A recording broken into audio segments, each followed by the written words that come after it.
చికోటి ప్రవీణ్ ఒక మానవతావాది, హ్మ్. ఒక కట్టర్ హిందూ. హ్మ్. హిందువులకి కాకుండా ఏ మతంలోకి ఆపద వస్తే మాత్రం డెఫినెట్‌గా ముందుంటా. హ్మ్. కానీ హిందుత్వంపై ఏడ్చేటోళ్ళు, దుమ్మెత్తిపోసేటోళ్ళకి మాత్రం సింహస్వప్నంగా ఉండాలనుకుంటున్నా. హ్మ్. జంతు ప్రేమికుడు, ప్రకృతి ప్రేమికుడు. చాలా అండి. కొంచెం కాదు. ముఖ్యంగా అది జంతువులను రక్షించాలి. హ్మ్. ప్రకృతిని రక్షించాల్సిన అవసరం ఉంది. అంటే నదులు, నీళ్లు, చెట్టు, చేమ అవును.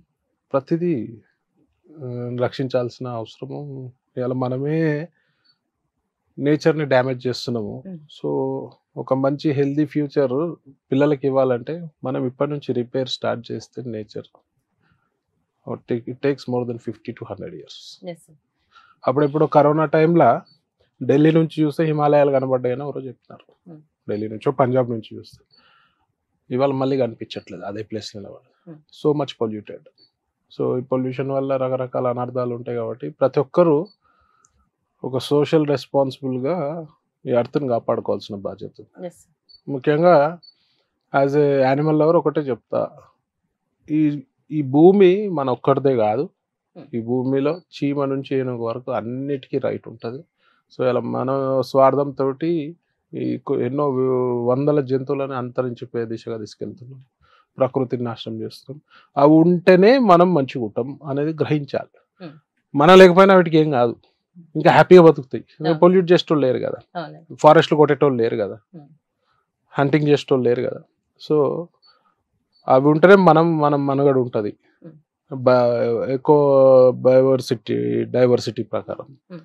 మనం లేకపోతే ఇంకా అవి హ్యాపీగా ఉంటాయి కాబట్టి ప్రతి ఒక్కరు ఒక సోషల్ రెస్పాన్సిబుల్ టువర్డ్స్ నేచర్ ఉండాలని మనస్ఫూర్తిగా కోరుకుంటాను. అంటే నేచర్ అన్నా, అలాగే జంతువులన్నా ప్రాణం కంటే కూడా ఎక్కువ ప్రాణం చికోటి ప్రవీణ్ గారికి.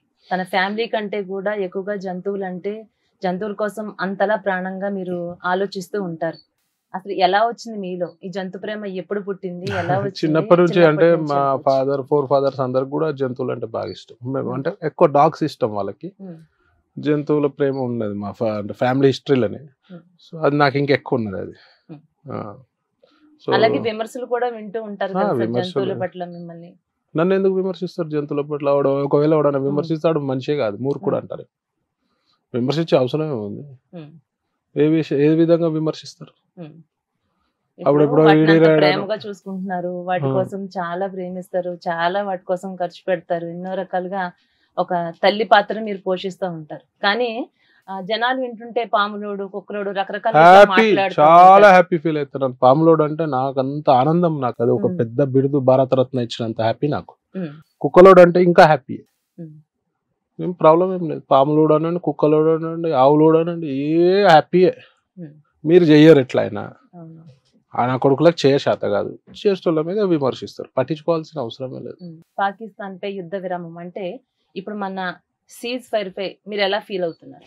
ఇప్పుడు నేను ఒకటే చెప్తా. మోదీ గారు ఏది చేసినా ఈ దేశంలో దేశ భవిష్యత్తు గురించి, హ్మ్. ప్రజల సంక్షేమాన్ని గురించి ఆలోచించి చేస్తారు. హ్మ్. సో సెంట్రల్ గవర్నమెంట్ ఏ డిసిషన్ తీసుకున్నా అది ప్రజల గురించి, దేశం గురించి అని అనుకుంటా. అంటే చాలా మంది తప్పుపడుతున్నారు కదా! ఇప్పుడు తప్పు పట్టే పనే లేదు. హ్మ్. మోదీ గారు ఇలా మన రథసారథి. హ్మ్. మంచి ఆయన చేతిలోనే ఉంది. వాళ్ళ దేశానికి భారతదేశానికి ఒక ప్రత్యేకమైన గౌరవం.